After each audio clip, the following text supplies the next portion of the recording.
Robot return to origin. In this problem, there is a robot starting at the position 0, 0, the origin on a 2D plane. Given a sequence of its moves, judge if this robot ends up at 0, 0 after it completes its moves.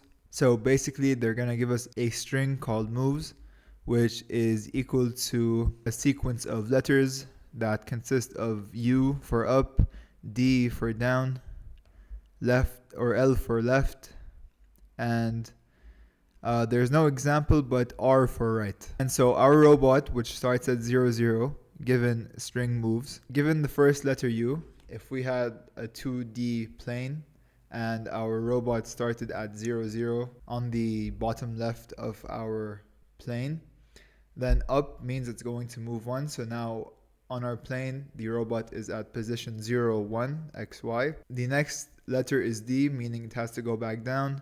And so it goes back to 0, 0. And so we return true because it ended up in the same position that started, which was 0, 0. And it always started 0, 0. In this example, left, left. So once again, in our 2D plane, we are here. Left, left means we're going to go to the left twice and we don't end up at our origin, so we return false. So what we're going to do, we're going to create two integer variables called vertical, which is 0, and int horizontal, which is also equal to 0. Every time U or D appears in our string, we're going to update our vertical to either increment or decrement. If it's U, we're going to increment it. If it's D, we're going to decrement it. Same with horizontal.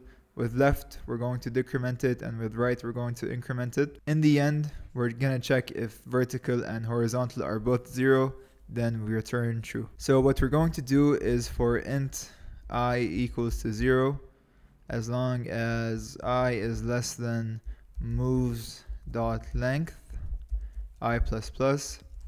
What I want to do is I want to loop through all the characters in our string moves. Now we can either use a for loop with int I equals to 0, or instead we could do for every character C in moves.to character array. They're both the same.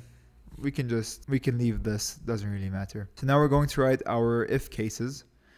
First of all, if C is equal to U, what are we going to do? We're going to increment our vertical.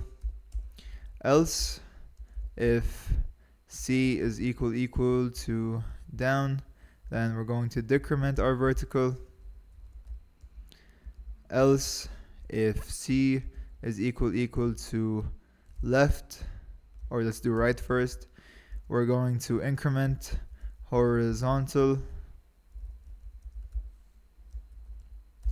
And finally, or before that, there's an else if, not else. So else if C is equal to L, then decrement horizontal.